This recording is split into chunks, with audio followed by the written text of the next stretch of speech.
So now you're growing at scale.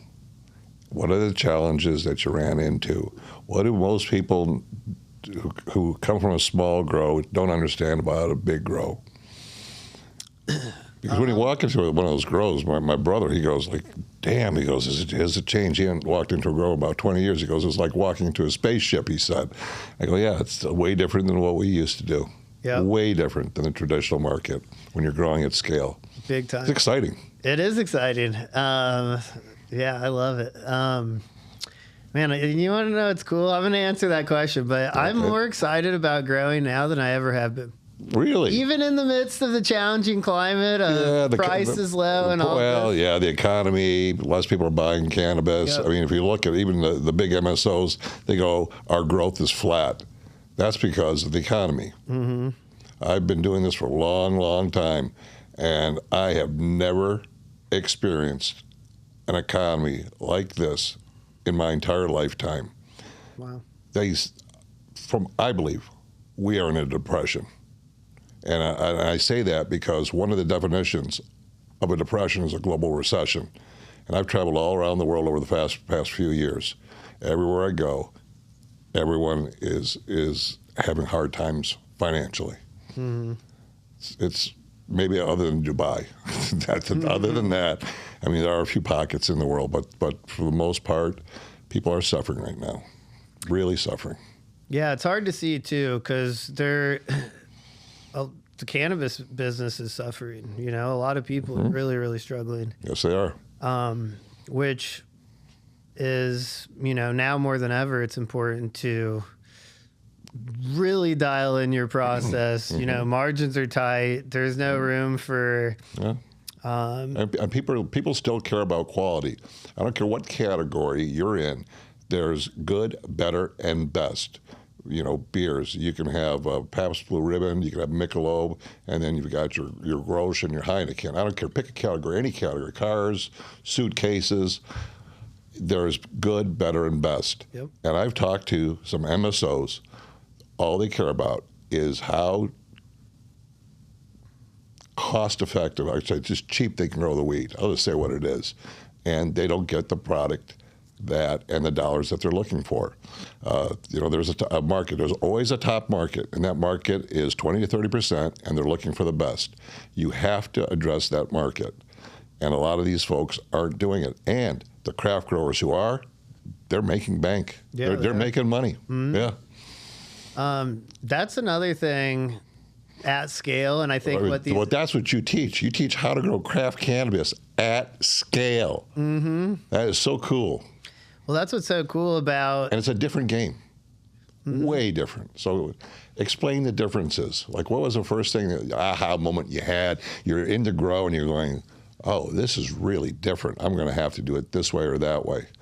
In Adelanto, I started using Trollmaster, which was the first automation I ever used. And this was before the Pro or any of that. It was just the Hydro X. You know, it's a little blue, $300. Really, it's for like a home a tent or a garage grow. You know, now they have the really nice Hydro X Pros. Yeah. But yeah, I wired it all up myself. You know, I would call Trollmaster all the time, figure out what parts I needed, what pieces I needed, and I was going around with Gato, who I still work with, and we were like, I definitely was no electrician with the job. I was like using electric tape and taping wires places. Yeah, but we made it happen, you know? I mean, we made it look as good as we could. It was producing cannabis. You're making a good buck back then on cannabis. The prices were higher. Yeah. So the grow could be more forgiving than it has to be now. Well, you can't afford to make a mistake now. Yeah, and that's what's so hard about the candies. Like what I realized once we had to start growing the candies is that a lot of these other genetics that we grew, or that I grew my whole life, that a lot of us grew, it was almost like growing with training wheels, you know? It's like growing ice cream cake. You can overwater or underwater, and you'll have pretty good results. With the candies, like you underwater, boom, you're locked out. Yeah. You overwater, boom, you get the plant's cat claw and stretched and are deformed, and you're fucked. So that's something that I'm super. I was growing in Colorado and Phoenix for 2 years before I came back to California last year. Okay. And so I wasn't used to growing the candies, I was used to, when we were doing the 5,000 lights in Phoenix, we had 300 different genetics. Okay. And our flow was how many? 300. Wow, 300. We had about 100. The mission was for me to deliver in a 10-week time period 100 different genetics in the same quantity. Wow. So the same amount of pounds from 100 strains over 10 weeks on repeat, which was... That's daunting. Yeah, that's when you really... But you got the great skills from that. Mm-hmm. Yeah, all those different strains, watching them grow, seeing what they do, which ones are finicky, which ones aren't. Well, yeah, it was tons of fun. But so the thing is, if it's finicky, boom, gone. Like, we're not dealing with that. We got 5,000 lights. Yeah. There's working at smaller grows now, and like right now I'm growing all the same candy strains under HPS and LED in every room. So what's that like? Because different set points, different way of growing, LED, HPS, the battle continues. Mm-hmm. So some guys love the HPS and they won't go to LED, and some people like the LEDs. So what's your take on all that? Our HPS facility is much more forgiving and a lot easier to grow the candies than our LED facility.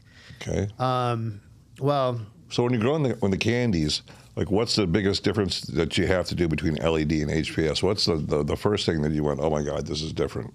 The nutrients need to be, your input EC needs to be stronger under LED. Okay. It's really interesting. Like if I start the first week of flower, I start the first week of flower the same every time under HPS. And if I copy and paste that to LED, the plant eats like all of the food in the substrate and no EC will stack at all. It'll just like, it's like the plant's just like eating everything. Wow. So it's definitely a little trickier. And they say, this is what's interesting too. So the facility in Phoenix was the biggest fauche facility in the country. Okay. We ran every different fauche fixture. And the fauche spectrums have a lot more red in them than the fluence spectrums that I started growing under last year. Okay. The fluence spectrum has a lot of blue and not nearly as much red. Okay. And in my experience, the plants do not like the hardcore blue spectrum for flowering. Mm-hmm. That's very accurate. It's way harder to maybe I shouldn't even say. What's the Kelvin temperature those LEDs burn at? Do you know? I don't it's like even 6,000, I think it is, something like that. Yeah, I don't know, but this is all I know, just from a layman's perspective. Growing under the red spectrums of fauche, and even right now, growing the same strains under fluence versus the grower's choice, which has a more similar spectrum to the fauche ones. Mm-hmm. Man, the plants perform so much better if there's more red. Really? Yeah. So what percentage red do you think that the candy strains need? Percentage-wise, I mean... Just your best estimate. They'll be at like 80 or like 60, 80, or 100% on the LED spectrums that are more red. Okay. And a lot less blue, whereas like the fluence has 100% blue and like 40% red or something like that. So it's almost flip-flopped. Because at the same time, basically like when I say more red... More red than blue. More red than blue. Yeah. And... So we're building the new facility, the flagship for the CCI book in plant science. It's a couple of months away, isn't it? Yeah. we've been waiting on power. And you got special rooms to do mad scientist work, I heard. Yeah, we're gonna have some fun. Good. And you gonna post it all so we can see it all? Okay, very cool. We're gonna do a bunch of fun stuff. Like we'll be on Instagram and say like, hey, what do you guys want to see? Like, want to see what happens when I feed a plant 10 EC of cultivator series and put a gallon of overdrive straight to it. I don't know. We're gonna have fun. We're gonna do some structured, calculated research, Yes, for sure. But we're also going to have fun with it and mess around a little. There's an experiment that I want you to do, and that is, I told you the story about the barn that the roof came down during winter, and the buds got huge, and cold shocking them week 4 and week 5, and dropping the room temperature and seeing what happens. Yeah, temperature. And just one time, because that's a stressor. The plant thinks, "Oh God, I'm going to die," and so then all of a sudden it gets a second chance, and boom! It just, these buds were just, the colas were huge compared to the other side that didn't get the cold. Yeah, I think there's so much space for research that still needs to happen. We're at the tip of the iceberg. Like what 5 years from now and 10 years from now be much different how we grow than what we're doing now. Yeah, we're going to have spectrum. Well, you see AI. Can you imagine AI hooking up to all the dry backs and all this and percentages, so you don't have to make the set points. It does it automatically because it knows what medium you're in and everything. It's going to be cool. It's coming fast. Yeah. My best friend's cousin grows lettuce for Costco, and the whole greenhouse is Japanese robots. Zero employees, just 5 robot mechanics. Really? Yeah, it's crazy. I've heard. I haven't been there yet, but I've been to Japan, but I haven't seen these. They say they have like skyscrapers that the floors are growing different kinds of vegetables and things, and all the most perfect fruit that they can grow. They sell 3 strawberries or 5 strawberries or what was it? It was a dozen strawberries for like $270. They have cantaloupes, melons that they sell for $300 a piece. I'm not joking. No, it's all about perfection, sweet tasting, everything. I had a friend who bought one of his $350 melons when he was over there doing a shoot, and he goes, "It was the best melon he ever did." But anyway, so automated, like you were talking about. Mm-hmm. And it does all the calculations, does everything automatically, the environment. So there's another level for our industry to go to. We're just not there yet. Yep, and under canopy. Under canopy. Work the Faven lights are a big deal right now. And what have been the results with using the Faven lights? So we've done a trial at both facilities, the HBS and the LED. One table. We just done one table so far, but we've run the room with that one table 3 times. 15 to 25% increase every single time. Every single 15 to 20%, and I'm guessing a lot less smalls. Less smalls. Yeah. And the flower throughout the plant is purple instead of having the amount of greens and smalls drastically reduced. So the new facility is starting with all under canopy, and we're also outfitting both of our current facilities over the next. It's not as easy as you just buy under canopy and put them in, right? Oh, well, explain that, because a lot of people think, just put those in between the rows and everything's all good. So explain. So I'll give the HPS spot, right? We have to pull another 200 amp panel, and it's a long pull for the electric to come in. Yep. So that's expensive, and that's just to run the lights. And then we have to add an extra 5 ton to every single room, and then you also have to potentially feed. The tables. So when you run the lights, because I heard, you use the same wattage. You just dim the lights on the top and you run the lights at the bottom. You're using the same amount of electricity, but you're getting more yield increase. And it sounds to me like you actually got to use more electricity because you got to bring in more air conditioners, another 5-ton air conditioner, and some other things. So, we're at the LED spot. We have more light than we use anyways. Okay. We never turn the lights up to 100, so we're actually going to take lights out there and add them under. Okay. At the HPS spot, the HPS light has to be plugged in anyways, and the spectrum changes if you're not at 100%. Yeah. So that one, we have to pull the electricity. All right. Potentially add more dehumidifiers. You have to water more when the under canopy light is there.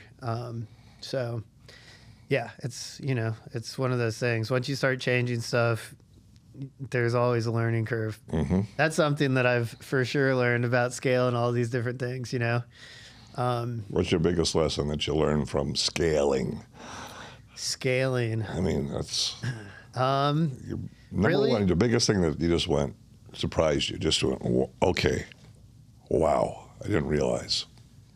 The amount of tracking and clarity that every single person needs to have.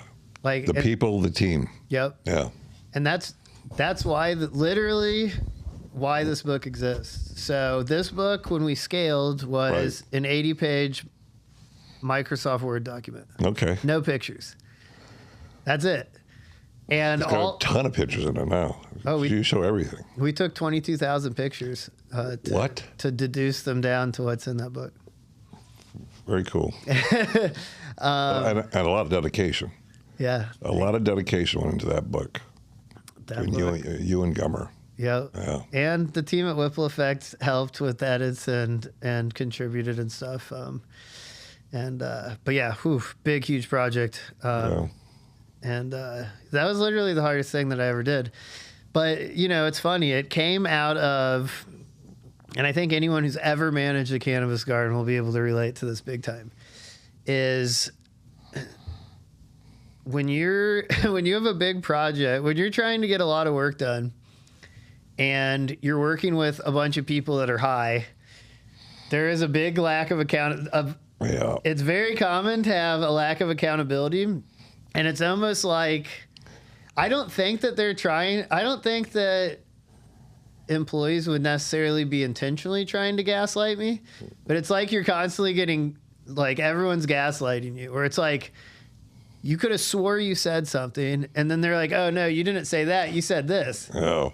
They do. You're going to have to start journaling. That sucks. Yeah, they do it wrong and then tell you that you told them to do it that way. And then if you don't have it written down and you're not tracking that's got to be so frustrating. Yeah, you'll start losing your mind. Yeah. So all of a sudden, when you have one spot. I mean, when you're high, your memory isn't so good. It's not so good. At least I know mine isn't. Yeah. They want to medicate it. Well. And that's why, me being one of the owners and the CEO of the company, I couldn't, I would get frustrated, but I would never take my anger out on them. I would direct it back towards me and say, how do you, you have to be smarter than this. Internal locus of control versus external locus of control. Don't blame them. Take full responsibility. And how do I figure out how to put in systems that hold them accountable? Exactly. You have to have systems. Because if you just blame them and get mad, then it's not going to get fixed. Correct. And the goal here is the plan wasn't just to stop at 3. It was like, we're scaling up to 400,000 square feet. Just like a lot of people experience in cannabis. It's like pedal to the metal, scaling faster than you should, running before you walk. Just so back to the under canopy. So that's the new, latest, greatest thing in our industry. Mm-hmm. And you're saying you're getting 15 to 20% more so that it works. And I believe that Fabian is probably the number one under canopy light at the time right now. I know they got a lot of traction. And you used them. We've used Faven, and Tim, the founder, he actually wrote an awesome a chapter in the ebook about the SOPs that they use. The ebook that you're giving away to the entire industry. Yep. I read that book. It's incredible. Oh, thank you. There's a lot of great information in there. That's all it is information. Mm-hmm. Yeah. So it's 2 chapters, the full crop steering chapter and the full water activity chapter from the CCI Black Book. Then I wrote an additional 40 pages, and then Tim wrote the under canopy section. Arroyo added additional stuff to the crop steering section that they added to begin with.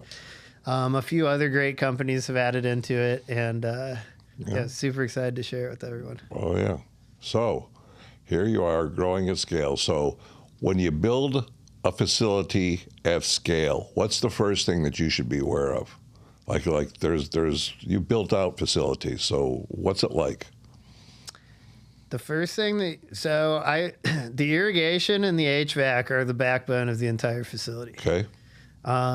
So making sure that you have, the ideal scenario is to have a wet room, is what I call it, an irrigation room, that will feed the entire facility. So, I walked into one of your facilities and it was Rhythm was in your wet room. Yep. Yeah, it's great. Rhythm was in our wet room. Rhythm's in the one for the new flagship spot. And they're also in the ebook. Yep. As well. They are as well. So you have, you bring your water in, you treat your water, RO machines. Mm-hmm. That's where, I want to address that real quick. Everyone should be working with an RO machine and not well water or city water. And the reason is it contains bicarbonates. And bicarbonates are alkaline, and they have a lot of alkalinity. And alkalinity is the enemy of what we're looking for, because cannabis likes an acidic rhizosphere. So be careful with city water.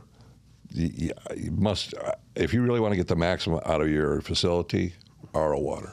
Mm-hmm. So we put RO waters in all of our facilities. And then the way that I design them is the way that the Rhythm works is we'll have all of our stock tanks with the Cultivator series. Okay. What's awesome about Rhythm is that there's little injection pumps you can have as many of them as you want. And Bandied right now we have 16. So we can use the full Cultivator series and all of the additives. We can play around with different additive. Different rates, whatever you want. Recipes. It's super, super flexible. Then that goes to a mixing tank, and then the mixing tank fills batch tanks. So every single room has its own individual batch tanks. Okay. Not everyone does that. Some people do direct inject, which means So let's talk about batch tank versus direct inject, because there's both that are out there. Now Rhythm has a direct inject as well. Yep. So what are the challenges? What are the things that are different when you're using direct inject versus batch tanks that folks should be aware of? So direct inject is the nutrients gets injected into the water, and then it doesn't go to a separate holding tank. It just goes straight to the room. And so pH can be a challenge sometimes. pH can be a challenge. If any of the pumps go out, you're missing one of the 3 parts that you thought you were sending. You have whereas the batch tank, you're filling a tank that then sits there and has its own pump and feeds the room directly. So with the batch tanks, it just gives you a lot of buffer, a lot more room for error. If anything even if something goes down with the Rhythm, which it never has, I could fill. There's redundancy built into Rhythm. Redundancy. There's 2 pumps for every 1 tank. Yep. Yeah. And I can hand mix a tank if I have to, if anything's wrong with the fertigation system, which once in a blue moon, something like that does happen. Like basically everything in a grow breaks at some point. Nothing lasts forever. No. Especially you start managing a grow that's 4 or 5 years old, you've got ACs going down. That's another thing. A lot of folks don't have enough AC push in the grow rooms. They're always challenged with dehumidification properly and cooling the rooms properly. And that's something that is very important. Make sure you get that right. So what have you found out about that? So do you overcompensate for?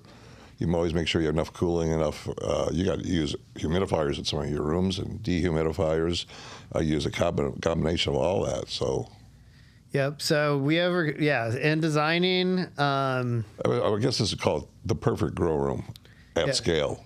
This is what you should have. Yeah, the perfect grow room would have an extra 5 tons of air conditioning for sure. In case you get a hot day or whatever. Especially out in the desert. Yep. I mean, when it's 120 outside in Palm Springs, every AC unit is burning. Burning and burning. Yeah. I think they say it's 30% reduction on the cooling capacity that it has. But yeah, all the grows, most of the grows in the desert start overheating in the summer. It's a pain in the ass. But yeah, just having redundancy in everything, additional dehus, additional AC. Dehus are kind of controversial because hot gas reheat is proven to be much better science.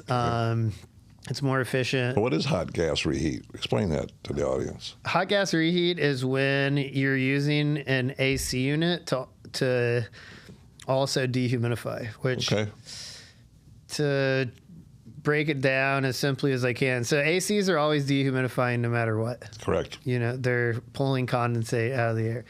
And what a hot gas reheat does is the coolant inside of it that's getting heated by the coils and going to the condenser outside, you can put a solenoid in and channel that to the front and put a hot coil where the cold air is blowing into the room. So ultimately you cool the air, it pulls out the condensate, and then you reheat it with the heat from the system. And it keeps relative humidity at the right place. Because DHUs are basically AC units that instead of sending the hot gas out to a condenser, it just blows the hot air straight into your room anyways. Yeah. So it's just a more efficient way to do it. But regardless of what you do, you just need redundancy, you know, because all of the stuff will go down, will work less efficiently. You know, you need to have your electricians and your HVAC technicians be your best friends, and your plumbers. So give them a lot of weed and treat them very well, and they will put you first. So what else do we need in the perfect room? The perfect grow room at scale. The perfect grow room at scale.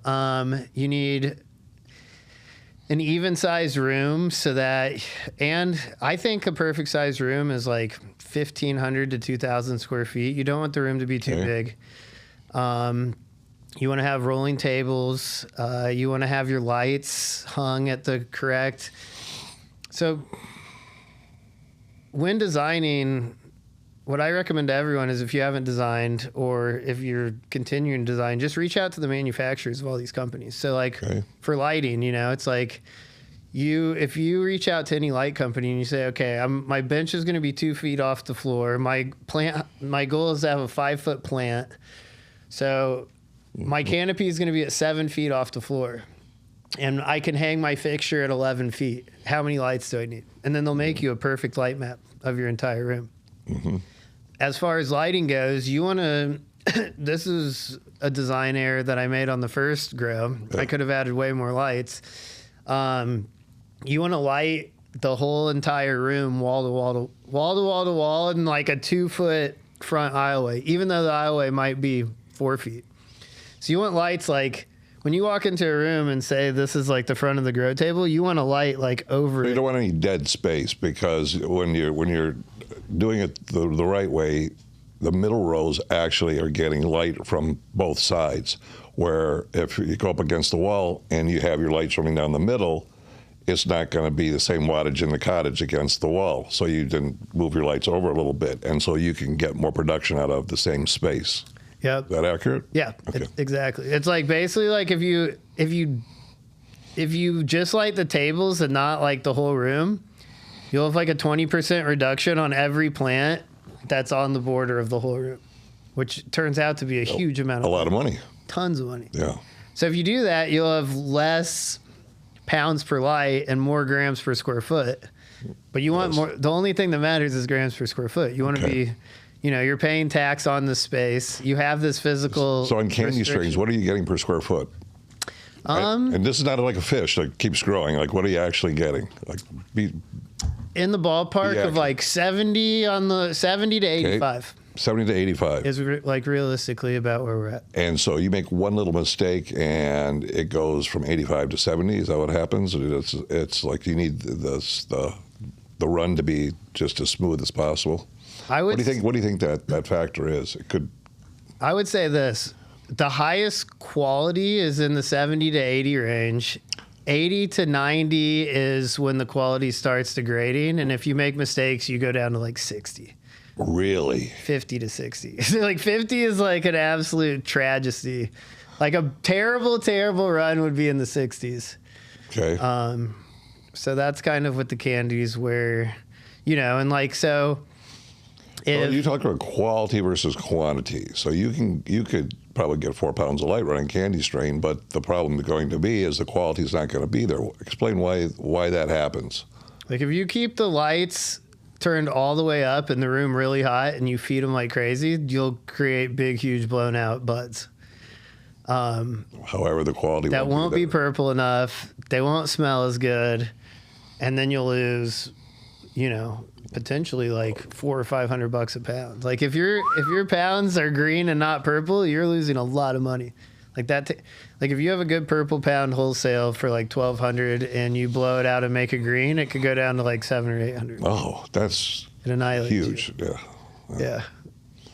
So there's a sweet spot definitely a sweet spot. And the sweet spot for candy strains is 70, 75? What 70 to 80, like somewhere in there. And that's without under canopy. Like really. Oh, that's without under canopy. Oh, yeah, with under canopy, my friends are having great quality with like 90 to 100 and plus. Oh, so wait, that's a big difference. Oh, it's massive. Wow, and it more than makes up for the pays for the lights and the extra electricity if you have to, and all that you have to add to the room.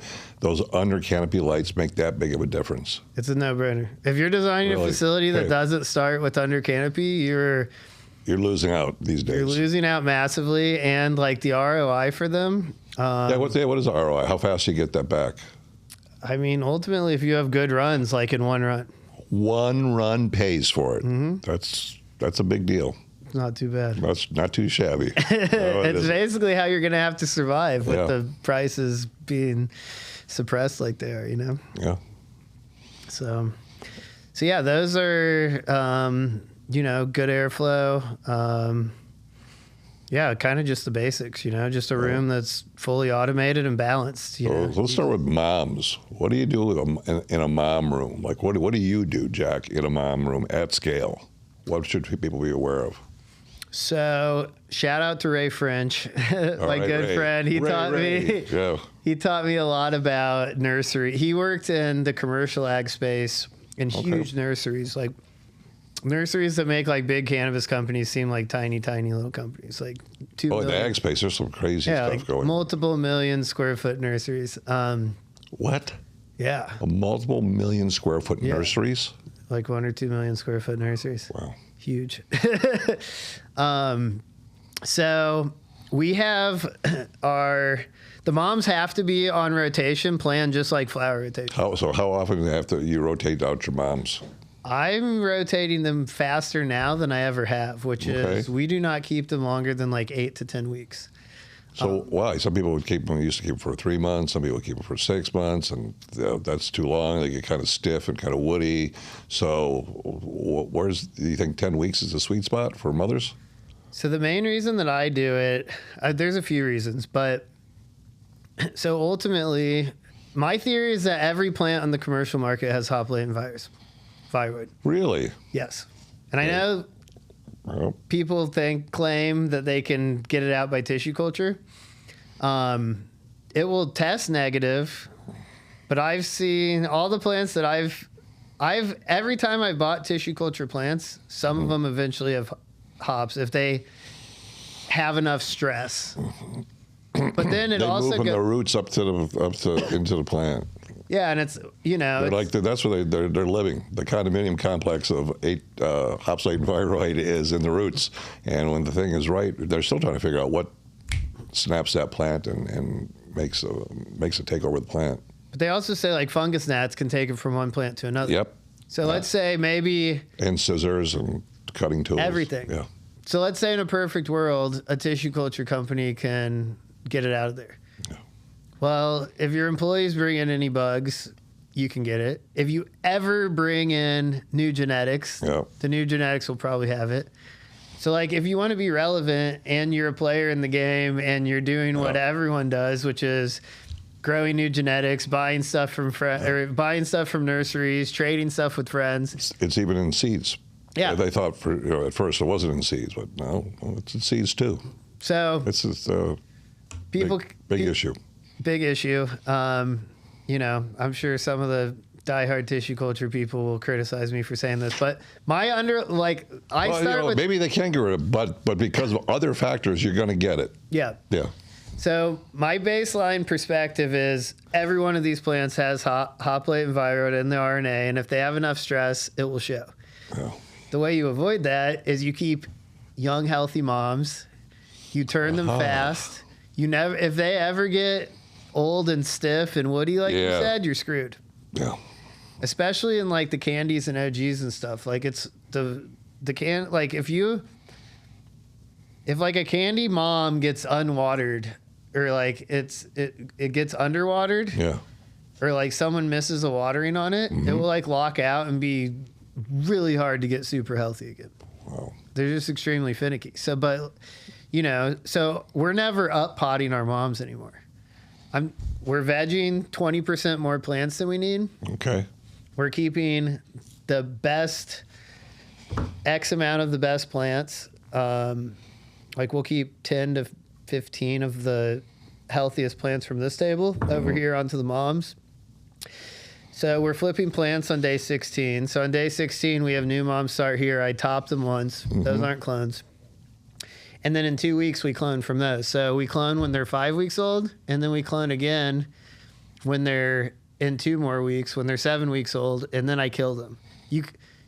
If I need to, I would keep them one more time and we'd clone them at 9 weeks at the very oldest. Okay. I was keeping them up to 12 weeks. And what happened? Why 10 instead of 12? It's just, the older that they get, the higher percent chance you are to have problems. You see more plants with hops latent thyroid. Yep. Yeah. And it goes into one of those things at scale. Like you do have to have, well, we didn't really even, I mean, we haven't changed our mom's face, but one of those things at scale is you can't bank on having an employee who doesn't have 20 years of experience to be able to spot a plant when it turns sick. Yeah. Because the plant looks different once this happens. And if you have a ton of experience, you can spot it.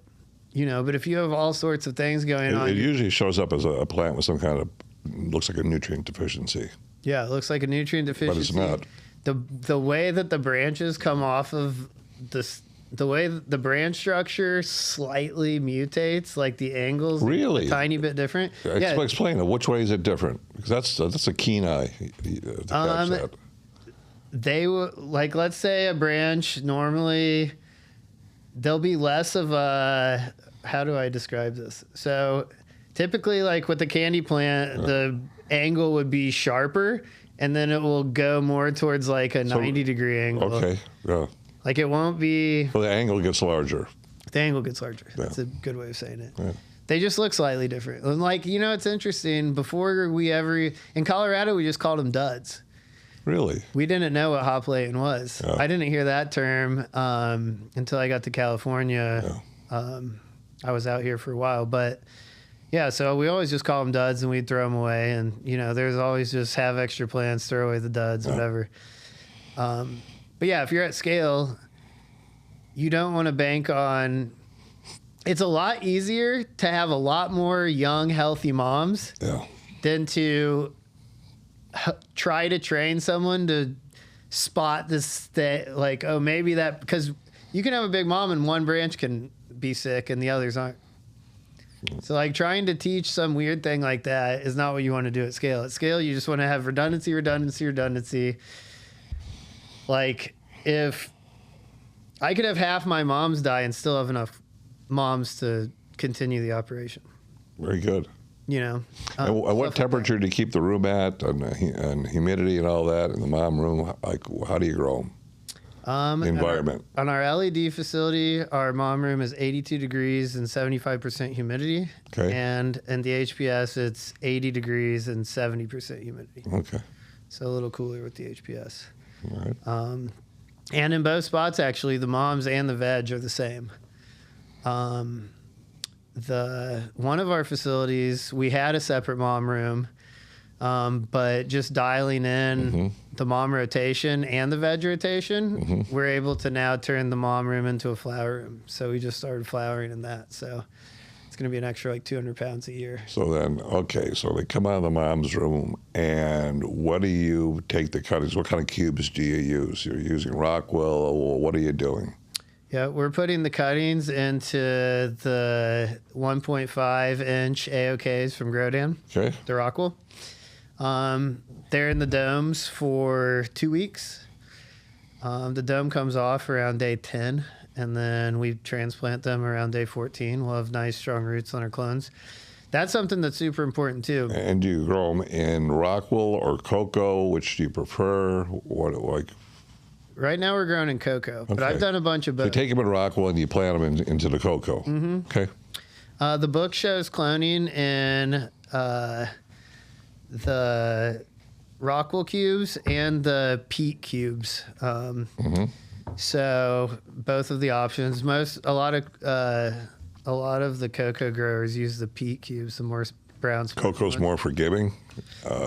Rockwell isn't. Yep.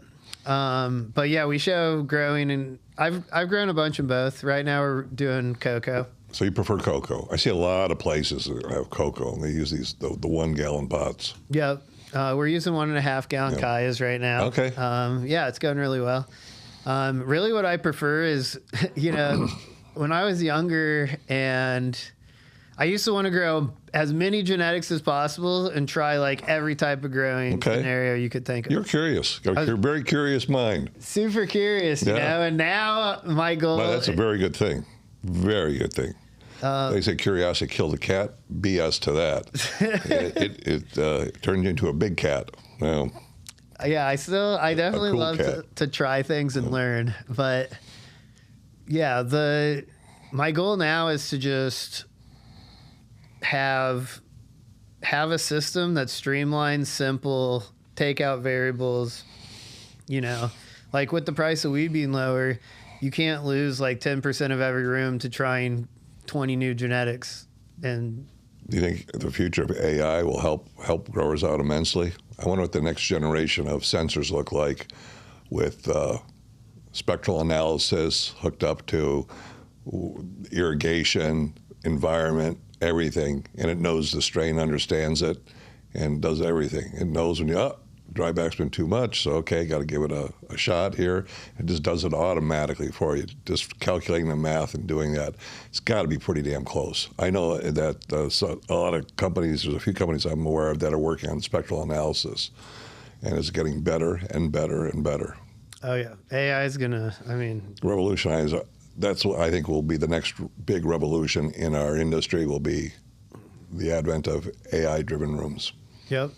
Spectral tuning lights. Yeah, that's another thing. Spectral tuning. Yep. Absolutely. I think certain strains you're going to find that are going to be beneficial to spectral to tuning, for sure. Mm-hmm. Yeah. Miami Mango up Miami Mango. Well, he's using the spectral tuning Think Grow lights. He has taken his candy flowering time from 9 weeks down to 8 weeks with 0 loss of yield. Wow. So he's cut 1 week out with spectral tuning. Yeah. Huge. And so how does he use it? Has he ever explained to you how he uses the spectral tuning and what he does and what his set points are in there? Because I'm sure he's got set points for every week or going through flowering. Yeah, I've never... This is very, very interesting. Yeah, it is. The one thing that I know is that the common thing happening in the industry right now is turning the far red on before the lights would normally come on and then leaving them on after the lights go off. So you have the 12-12 lights on time. I've heard about this. How's that working out? Well, we're about to start experimenting with spectral tuning at the flagship facility. It's going to be fun. They say the red photon goes all the way through to the bottom. That far red can cut right through the canopy. Oh, really? That's cool. Yeah. All I know is that pure blue LEDs I don't like them. Okay. So I'm excited to play with... You need the red spectrum. And I played with the Fauché 3Is, which have 3 different spectral tunings. So I guess I have a little bit of experience, and we would try everything. But these other lights that you talked about, what was the name of the brand that you talked about? Think Grow. What? Think Grow. Think Grow. The Think Grow, it has variables in between everything instead of 3 settings. Is that accurate? There's 4 channels on those ones. Oh, there's 4 channels. Okay. There's all sorts of different... the LED world goes deep, I've learned more about different things that have to do with LEDs over the last year of trying to figure out what lights we're going to put into there. Yeah.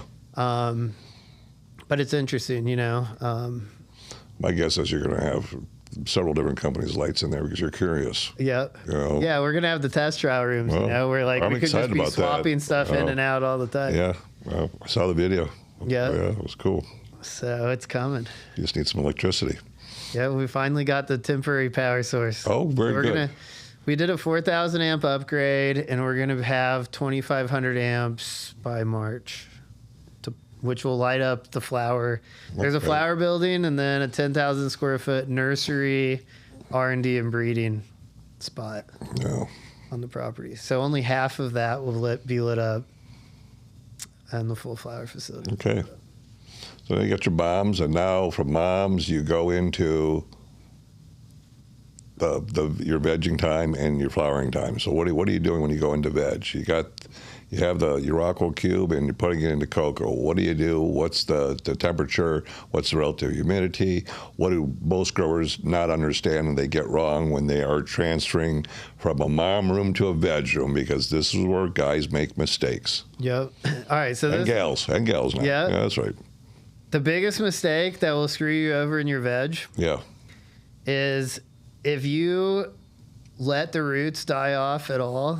Like if you let the roots air prune and die in the clone dome, when you plant that clone, it's not going to explode, have explosive growth. If you don't have explosive growth, you can't do a 2-week veg. So how do you ensure explosive growth? So the trick, the simple trick to make sure that this never happens is once, say like day, I don't know, 9 or 10. Mm-hmm. Once roots strike and there's roots in your dome, you want to make sure that there's water in the, like when they first start rooting, you don't want to have water in the clone tray. Okay.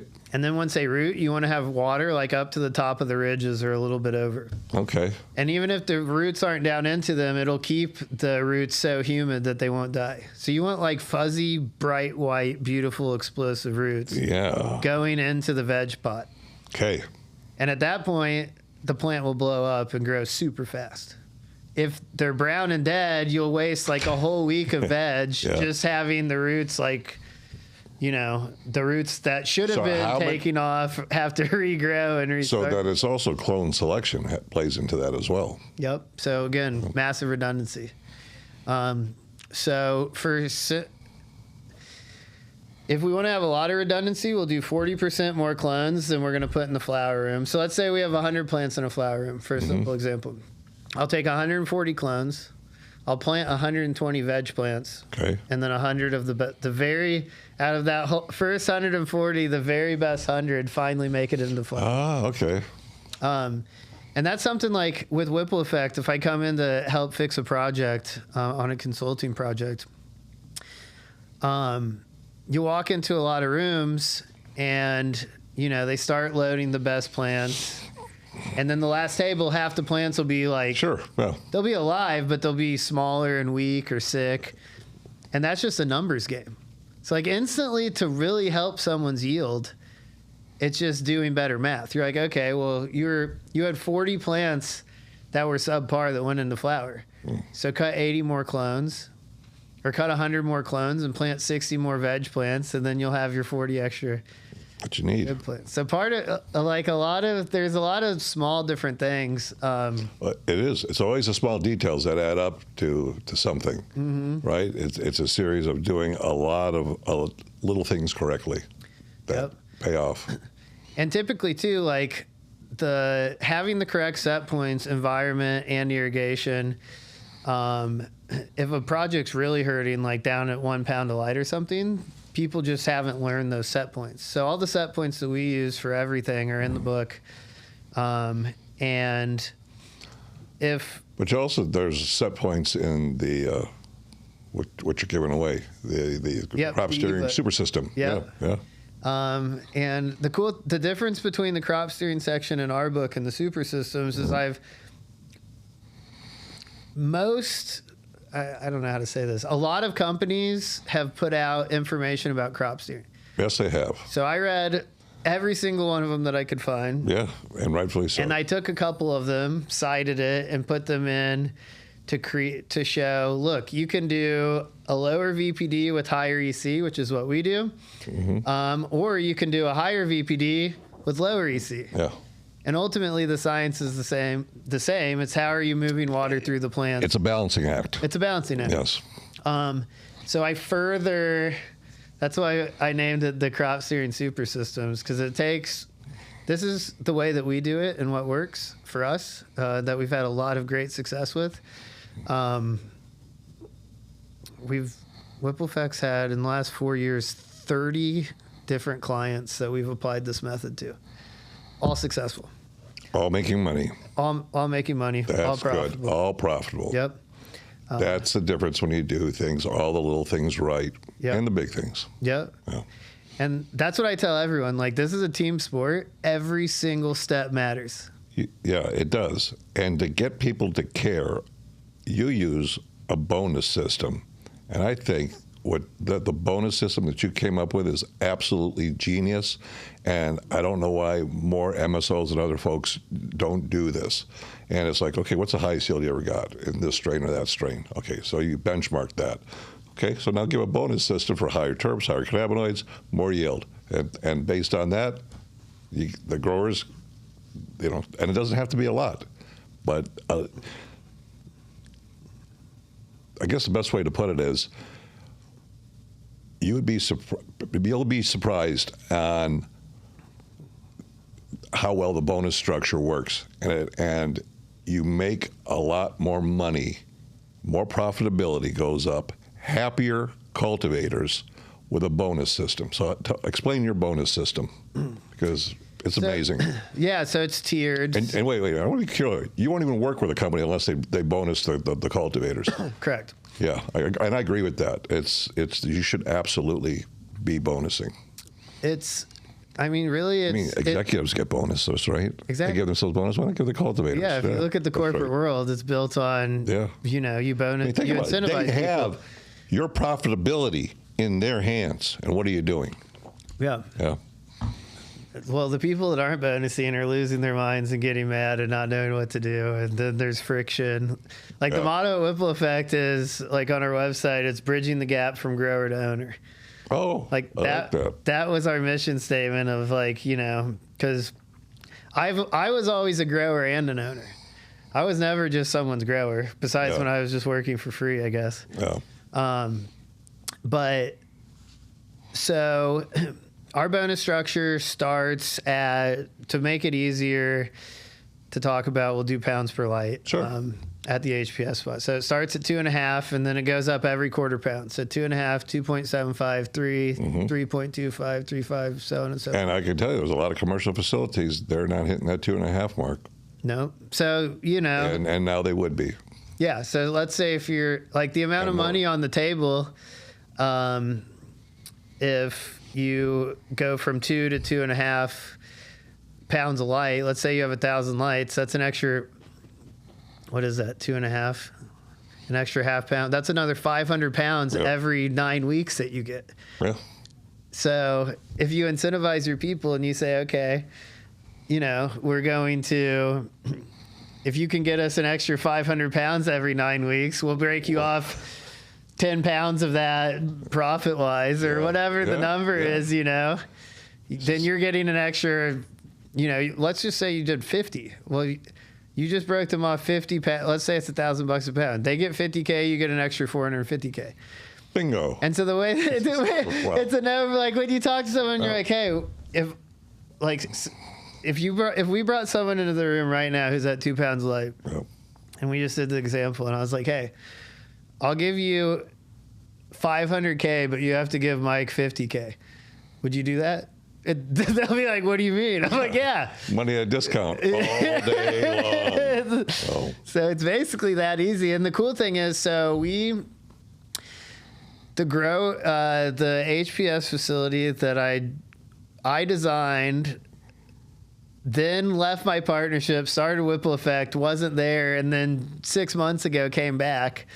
The grower before I came back in there, the biggest yield was 177 pounds. Our first yield was 208 pounds. Wow.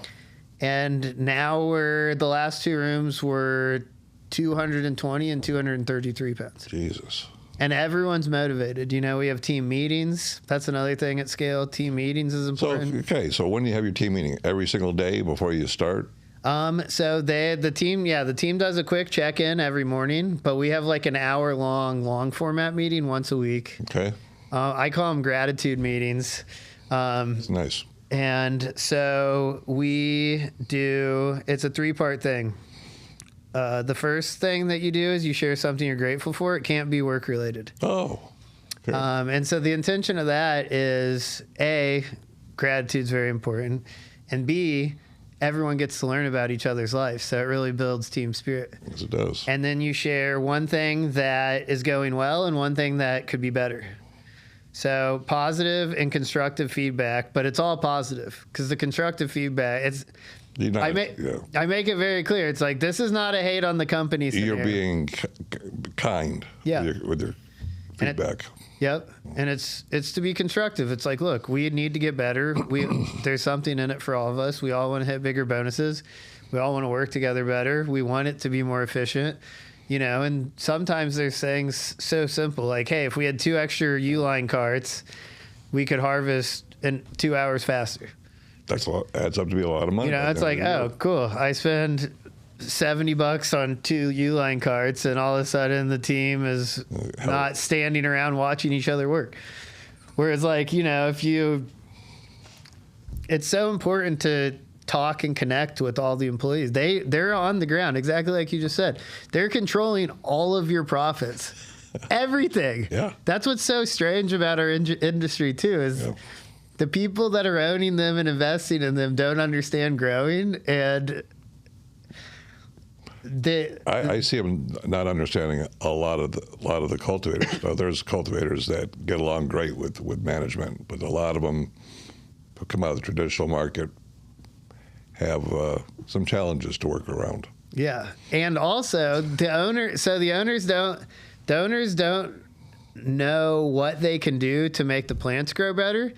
So then they start honing in on what they know from other business, which is cut costs. Which is terrible. Like if you, let's say, they're the instrument of their own demise. They don't even realize it. Yeah. Like if I stopped using the cultivator series and tried to mix my own salts, I guarantee you my life would be ruined right now. Yeah. I don't want to deal with that shit. Yeah. Like there are so many factors that matter. It's like you've been making nutrients for 30 years and you're incredible at it, and you've had the best scientists in the world. Yeah. That we could afford and find. I've been managing large commercial facilities for the last 10 plus years, and I know my skill sets. I don't want to, mad respect to all the product companies. Like I've learned a lot just from printing that book and all the things that we have to do to distribute this and all the little nuts and bolts. Like this is no small task. Just this. You guys, how many product SKUs do you guys have? Oh man, I don't even. It's hundreds. I can't even imagine. Because it's different sizes, right? Yeah. Oh, that's true. I didn't even think about that. Yeah, and we got a full organic line as well. Yeah. That works extremely well. Yeah. It'll punish anyone else's organic line. Like I don't care if you make your own or what company it is. Oh, and speaking of the future of cannabis, I think for that top 20% craft, Synganics is the trending word there. Oh, listen, I've always grown with a combination of organics and mineral-based. And the two, man, you're going to get a far better quality plant by using a great organic, even like a good tea. Brew your own tea. You'll notice a difference when you're using mineral. There's something about Mother Nature's organic stuff that it produces that fills in the gaps of what mineral can't do. That's the easiest way to explain it. It's like the plant is looking for it. So kind of like when you eat corn, it's better with butter and salt on it, right? Big time. I'm from Indiana. Now you're speaking my language. That's it. Yeah. And so that's kind of like putting the butter and the salt on the corn. Is an organics, some kind of either organic fertilizer that you put in there or tea. I couldn't agree more. So last year, was it last year? No, 2023, I went back to Colorado. My good friend Michael, who his brand's Higher Function, he had a grown Durango, and I was helping him with it. And he uses a bunch of advanced products, but he does synthetics and organics. He's got a special recipe, combines a bunch of stuff. Yep, sure. And we had seen each other, but I hadn't been in his garden or like seen his weed for years, like 6 or 7 years. And I looked at his pound bags and I was like, dude, this is better than any weed that I've been growing. Yeah. Far better. Like, I have to humbly tell you this, and it immediately changed my opinion forever. Like, mixing synthetics and organics is way better than just using salts. And even if you're just using salts and additives, like, I don't know. I think everyone's really catching on that if you just only use salts as a base. Salts will only take you so far. Salts have a ceiling. Even the Cultivator series, our ceiling's is higher than everybody else's, but it still has a ceiling. You got to come in with biostimulants and or organics to no question. make a difference. Because I hear on Instagram or I hear different people say, like, weed used to be better. It's like, yeah, everyone used to use supplements. Everyone used to have some crazy recipe. That's right. You know, like, and everything drifted towards, I think it was when, like, the commercial market first, like, recreational weed first started. It was all selling at a high ticket, and the quality didn't matter as much. So everyone just scrapped it. And people were just learning about these large-scale systems. Yeah. So to take out as many factors as you can when you're already overwhelmed by a whole shitstorm you weren't prepared for. Yeah. It's like, oh, cool, 3 parts of nutrients. People want easy, but people want easy in everything that they do in life. Human beings take the path of least resistance like any animal does in the woods. They go down the path. And so they're looking for easy. Well, there is no easy button in life. I don't know one thing that's easy about life. No. and so you have to come into your grow and you have to do all the little things that add up. And if you want to do easy, you'll be out of business. If you want to do things right, well, then you're going to be profitable. Yep. Yeah, and when I was talking about streamlining stuff earlier, the goal of streamlining certain things, meaning we're just doing cocoa and not half cocoa, half Rockwell, stuff like that, is because the thing I'm most excited about is experimenting with synthetics and organics, is concocting special recipes. You know, like it's fun. Like, we're in the ebook, I share everything that there's another thing that's different than the CCI Black Book is I put a grow journal in there.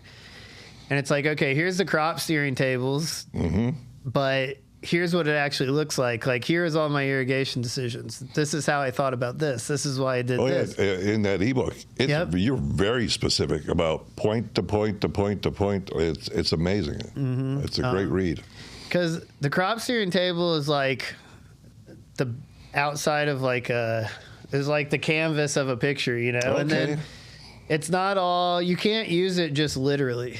It's starting points. Environments you can use literally. Irrigation, you have to build up the things, and there's room to play, and different genetics want different things. So the goal of the ebook was to expound upon that and say, okay, look, here's an example of the decisions I made. Yeah. And it's a challenge. And you know what I like? You also talk about the things you did wrong. Yep.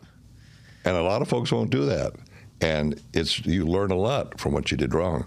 Oh. And you put it in the book. So that's cool. That's like, don't do that. So that's what I did, and it didn't work. So please don't do this. Yeah. And what you learn, the lessons learned from it. Huge. Yeah. And I think that's, you know, like, I think also the reason when I went really big with Whipple Effect, my job turned into more of a corporate role.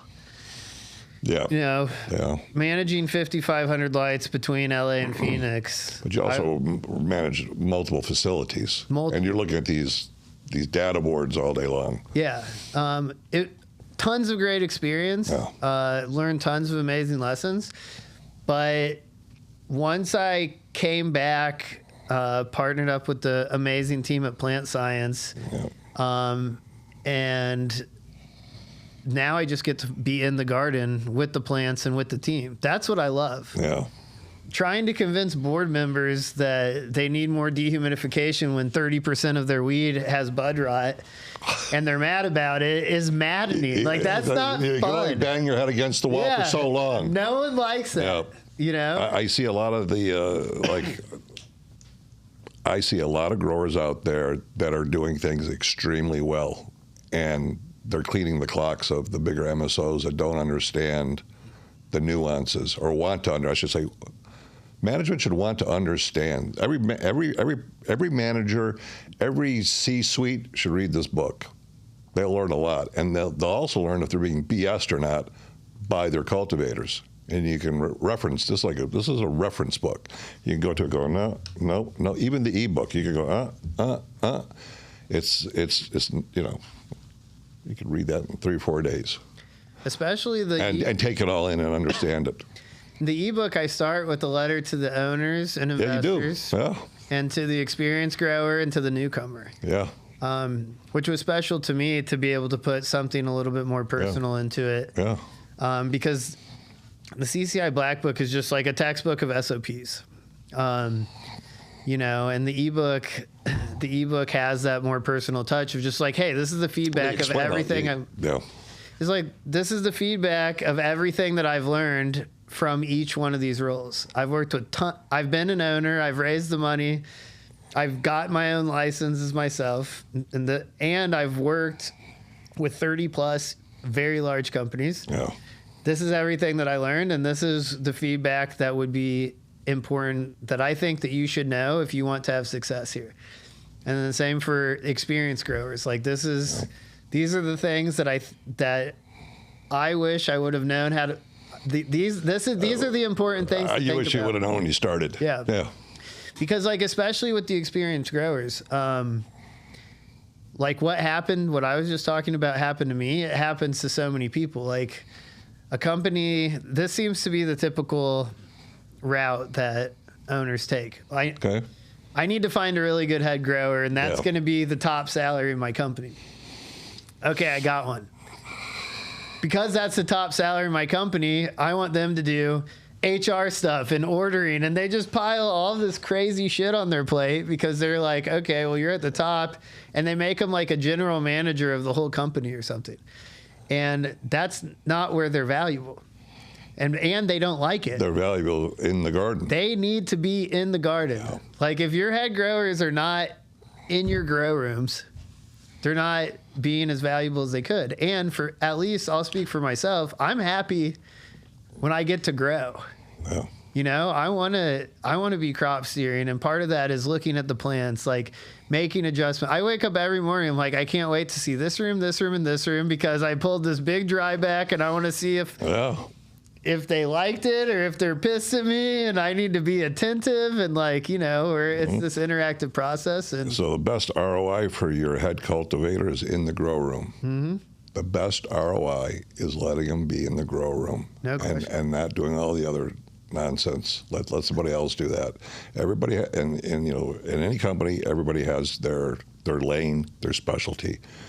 Let them do what they do best, and that's grow cannabis. Yeah. And if you ask them give me a list of your 5 ideal jobs, it's going to have something to do. If they really care and they've been doing this for a long time and they used to have their own grows and, you know, they were doing this before the recreational market hit, it has to do with the plants, you know? And there's nothing better. Like I also put in there, I'm like,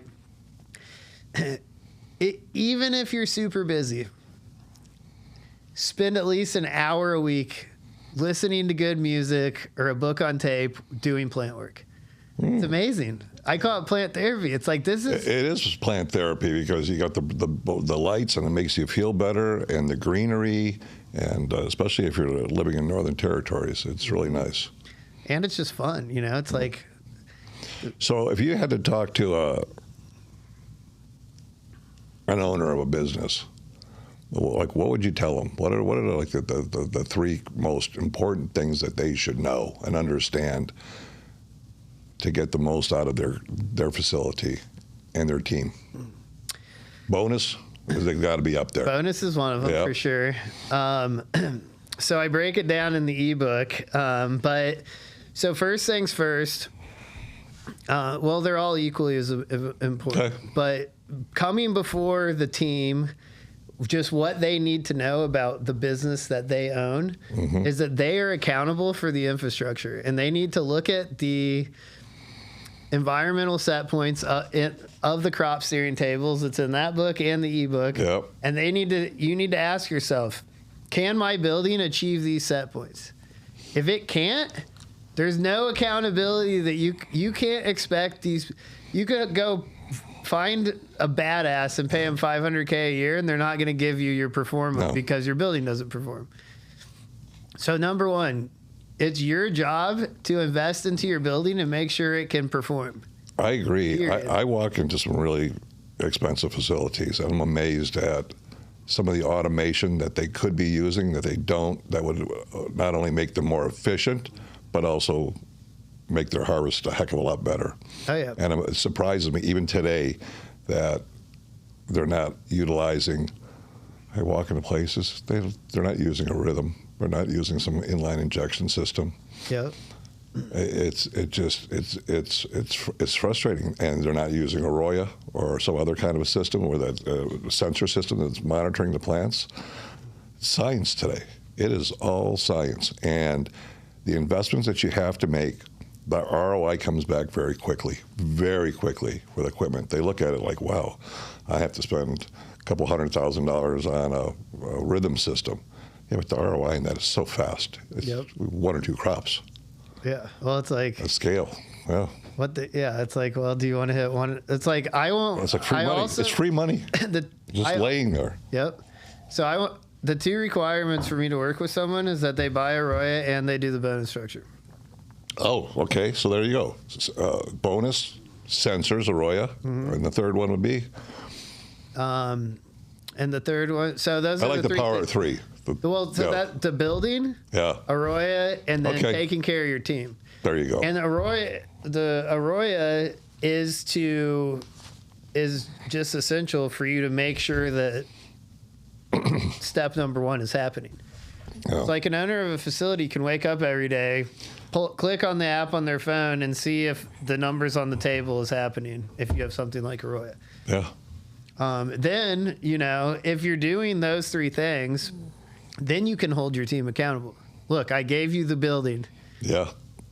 There's something in it for you guys. You're incentivized. If you hit my 2.5 number that I know I'm profitable at, or 2 3/4 or more, whatever that number is. Yeah. You know what I'm saying? The owner needs to pick a place where it's like, cool, I'm profitable at this point, and above this, everyone should be incentivized.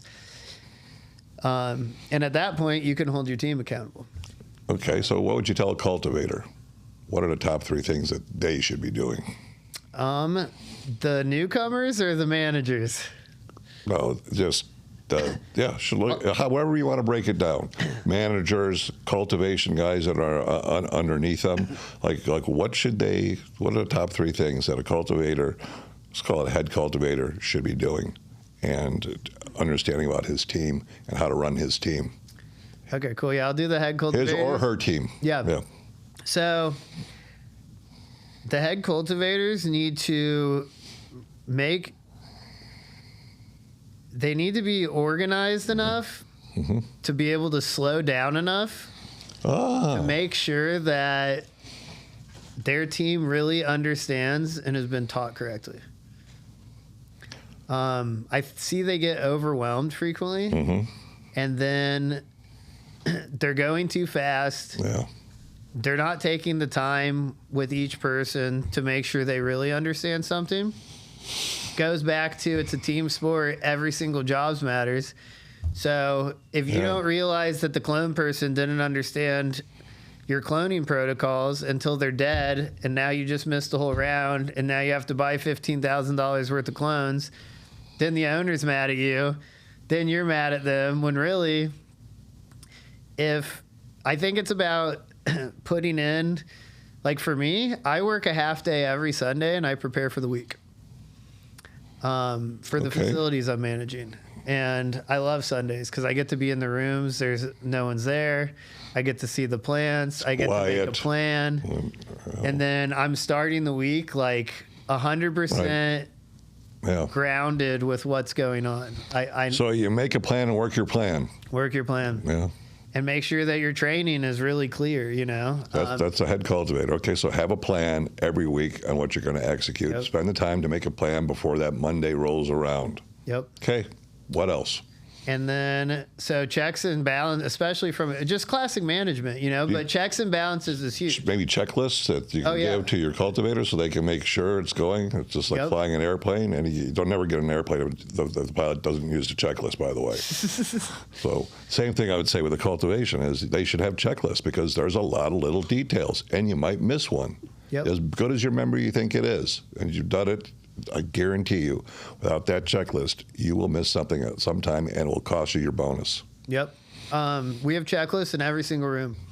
So someone's assigned to every single room, and there's an AM checklist and a PM checklist. Really? So they're writing down, is every light on in the room? Are the filters cleaned at the back of the table?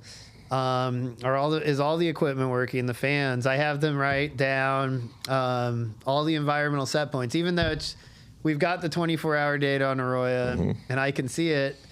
I still want the whole team to be involved and paying attention to their room. Like if the room's overheating, you need to tell us. You know what I'm saying? Yeah. You need to tell your manager. You need to report.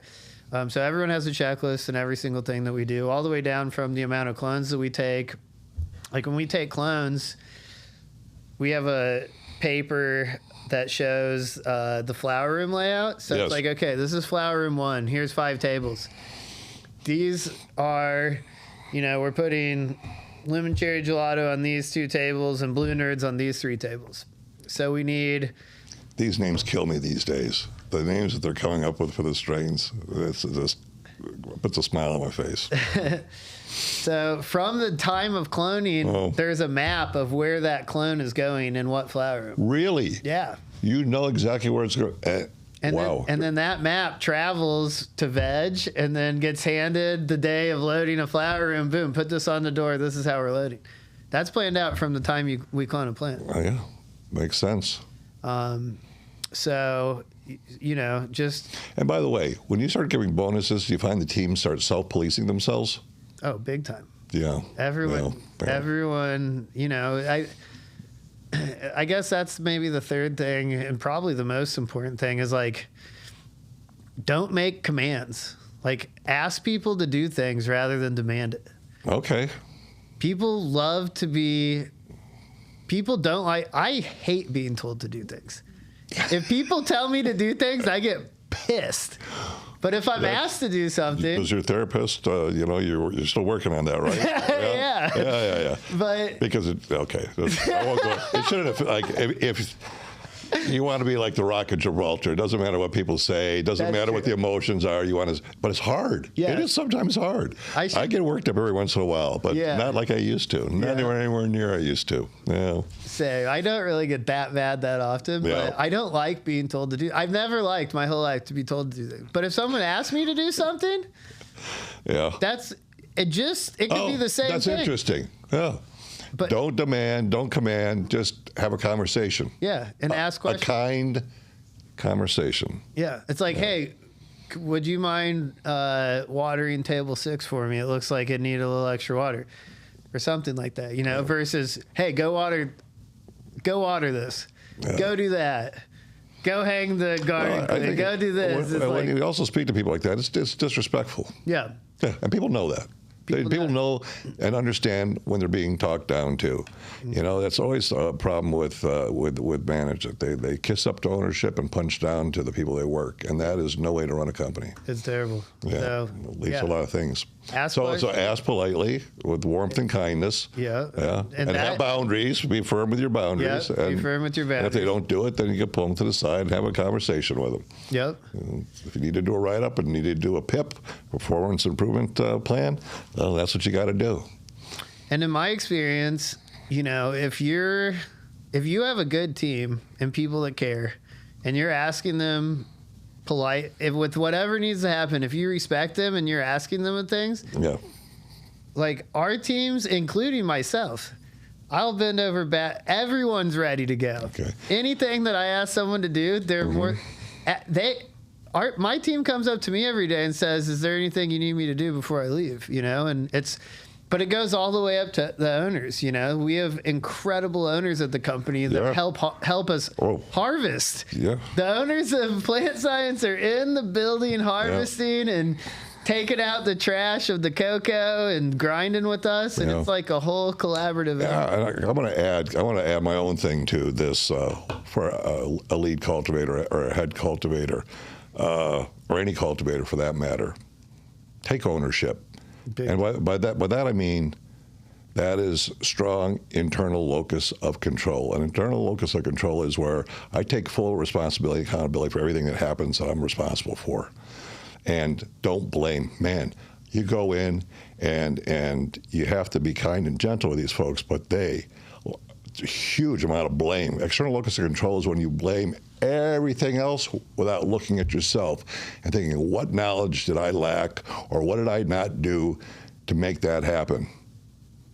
Like, look at yourself. This is the biggest lesson that for all folks, but I see it especially in our industry.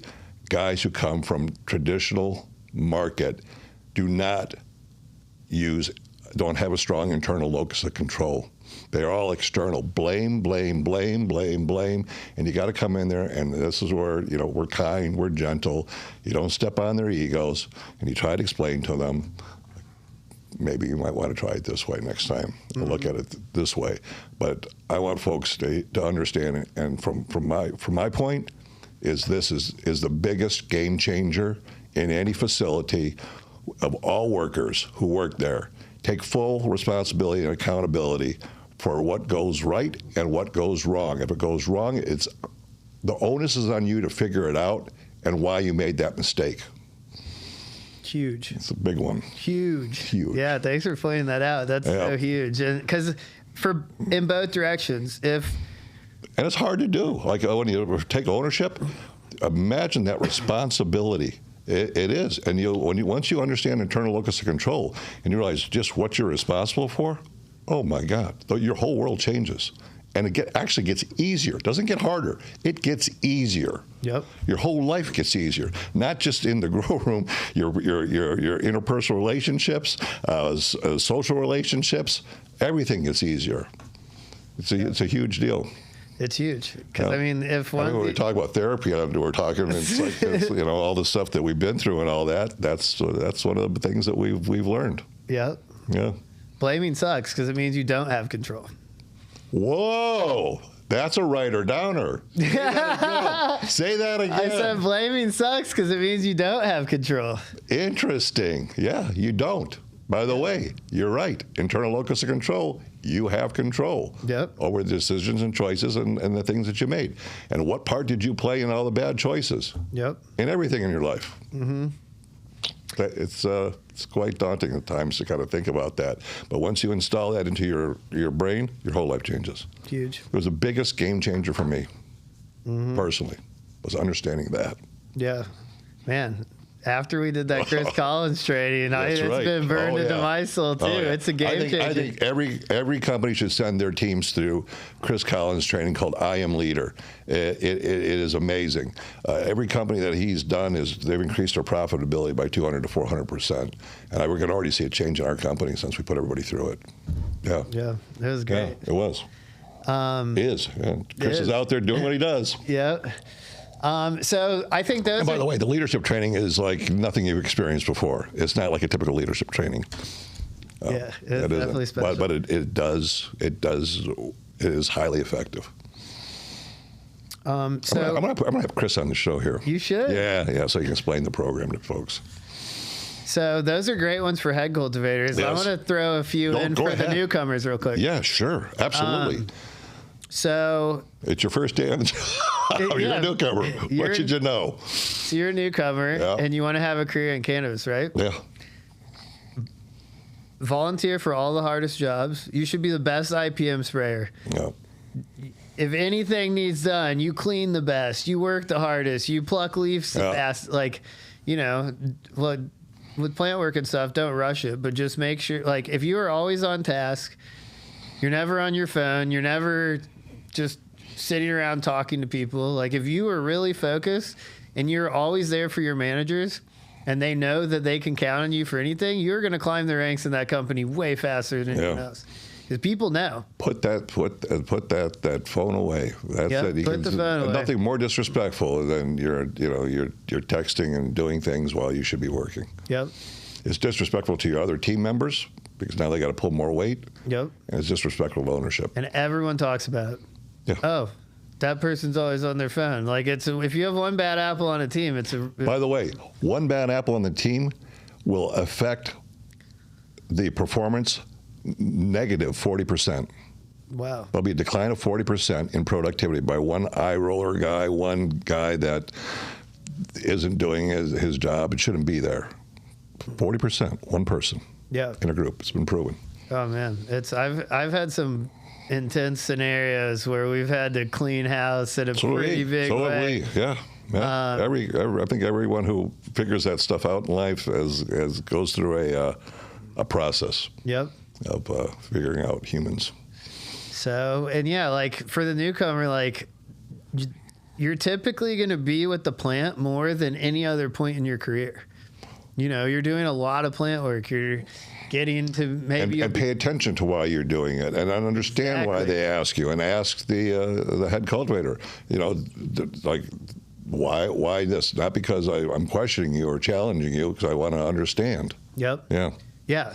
Understand the process, like understand why light, understand the whole physics of photosynthesis and why light needs to penetrate the canopy to hit flowers. Like, you know, the reason you're pulling a leaf isn't just because they want to give you busy work. It's light needs to penetrate that plant to increase yield and quality and stuff, you know? Right. So, and then going in back to kind of what you just said, the third thing for a newcomer, don't ever, if you are a newcomer to a company, your job is not to change the cultivation process. Like there are a bunch of different ways to grow. Yeah. And your job is not to give them feedback and to change anything. Maybe if they ask you if you think a plant's healthy or something, give your opinion or something. But your job is to go in there, work hard, be the hardest worker. If you want to, you know, because you want a career. Cannabis is... You can come into cannabis cultivation right now with no high school diploma and have a six-figure career if you're diehard dedicated. Yeah. There's not a lot of industries you could say that about right now. I don't think. Yeah. Do you know of many? No. I mean, no. Maybe if you're like walking in and making $100K plus a year. You know. Maybe if you're like a super badass coder or something that's just like a hacker their whole life. Yeah. But not a lot of things. That's a whole different world. Yeah. Though, that's on the other side of the fence. We want to be on this side of the fence. Yeah. So yeah, you know, it's like have fun with it. Like it's every part of cultivation I love. Like the fact, like I've been reading a bunch of different books and self-help books and stuff. Sure. And in one of the books I was reading, it was a list of how you evaluate your own success. Interesting. And it gave an example of another guy's list of what his evaluation of success was. And one of the things he said is getting to wear whatever clothes you want to work every day. And I was like, that's something I love about this. Like, I get to show up in gym shorts and a T-shirt. Like, when I walked in here with Isaiah was like, what the hell are you wearing? I was like, this. I said, this is one of my measures of success. I wear what I want every day. Yeah. You know, you got to wear comfortable clothes and turn the music up. You can listen to books on tape. You know, it's even the basic plant work jobs. Like I had 22 different jobs from the age of 18 to 21. Okay. How many again? I think like 22. I was a terrible employee, so I had to start my own business. That's okay. You know, everything from Subway to Pizza Hut to office jobs, like selling car parts on eBay. Like I did all sorts of shit. Mm-hmm. Entry-level cannabis cultivation positions kicked the shit out of all the jobs I ever did by a long shot. Oh. So I think really it's just about like putting things into perspective, you know, like if you're just starting, well, 10 years ago, I was on my hands and knees watering and had a 4x8 tent that I got evicted for. And, you know, I just kept working and working and working and all these different things happened. Bad partners came and, you know, never gave up. I had I thought I had a good 80-page SOP. Mm-hmm. And then our company split into 3 companies, and everyone told me it wasn't good enough. So I got, that's why I made that. I was like, literally, the only, and thank you. I don't know if I should say it like that, but thanks to COVID, I would have never made that. But COVID happened. I was like, okay, hopefully the world will only be locked down like this once. In our lifetime, In our lifetime. And I could fuck around, or I wanted to add pictures to the SOPs that I had. Yeah. Because I wanted to make them so clear that I couldn't get blamed anymore. Because we scaled. People's external locus of control. Yeah, we scaled, and everyone just started blaming me for everything. Like, oh, you're not here enough, or you're not clear enough, or you didn't teach it good enough, or we didn't know. And I was like, my goal is I'm going to make something so that pure accountability can be held. Locus of control. You decide, okay, fine. I'm going to take full responsibility for this. I'm going to make this book so it's crystal clear to everyone. Yep. And so, how much time went into that book? 3.5 years. Yeah. I have no idea. Thousands of hours, and hundreds and hundreds and hundreds of thousands. And there's wisdom there that being shared by all kinds of great cultivators that you know and have talked to over the years, and still your friends today. Mm-hmm. Yeah. And that's what's cool about like the process that we're using. Every single project I've ever worked on, I learned something cool from someone. Yeah. You know, someone might have a cool technique to clone faster than I'd ever done before, or just make something more efficient, or like there's just little tips and tricks. So we have pro tips throughout the whole book of, here, you can load a room twice as fast if you mark the tables. Most people don't mark tables. They just bring plants in. They know how many. If somebody has a plan that you give them, they know where to go because the tables are marked, and they're marked on the plan. Yeah. You figure out your plant density and figure out the plant. And all of this is in there on how to do those. They're super easy calculations. Then take a Sharpie, mark that whole table, and in the ebook, it talks about plant density. Yeah. Talk a lot about that. Mm-hmm. So plant density is huge. I mean, this whole thing is what makes commercial cultivation so challenging is everything is this big coordinated. It's a schedule that's perfectly coordinated to be very specific. Like you can't, in order to make the most money and to have your rooms turning as fast as you can and to have a quick veg, you need plant health and efficiency in every step to go correct. Yeah. Like pretty much has to be correct. Because if you have a bad round of clones, you can't do a 2-week veg. Yeah. If you put in a shitty veg, you're going to have a terrible flower. So you need to have great moms that give great clones that will rip a veg to have the right amount of, to have the right starting height. Because if you have to veg an extra week and flower, then that throws not just that room, your whole facility. Domino effect, as you spoke earlier. Domino effect. Yeah. So, while cannabis to have success and to have what I would label as a successful company, which is you have a profitable company with a happy team, owners that get along with the team and trust the team, and, a great culture, a great team spirit inside the building. To coordinate all of that is not easy. No, it's not. And you're in any company, it's not easy. And you're going to come up against like some very, very stressful things that will keep you up at night. And you're going to be scared or worried. Money's going to get lost. And, it comes down to the internal locus of control. Like, you have to own your part in it, communicate.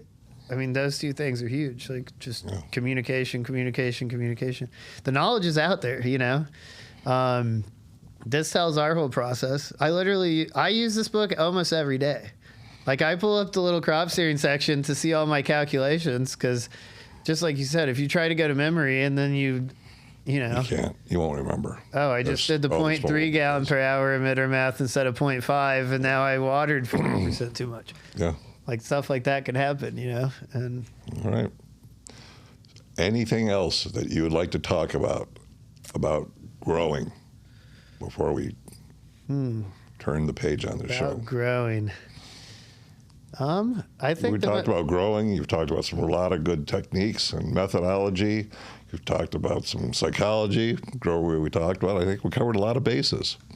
I think the final thing that I would like to add is something that my good friend Mo told me recently, and I think it's just so important, is, you know, look at the plants, study the plants, and follow your intuition. Like, if a plant is yellow and sick and looks fucked up and makes you feel bad about yourself, don't turn the lights up. You know what I'm saying? Like, No. it's like if the plant's looking stressed, back off. You know, like, just think about it like human health too. Like, if you sprain your knee, you're not gonna run 10 really hard sprints the next day. You're gonna back off. You know, if you hurt your shoulder, you're not gonna try to set a PR bench pressing your ultimate record. You know, Yeah. Tender, loving care tender loving care. for yourself and for the plants that you grow. Yep. Oh, very nice. So what we're going to do at the end here, when we wrap up the show, we're going to leave a QR code up where everybody can go and download the crop steering super system. Awesome. And a lot more information in there than just crop steering as well. So Jack, it has been a wonderful experience to have you on this show today. Thank you for your time. Thank you very much for having me. It's been great chatting with you, Mike. Okay.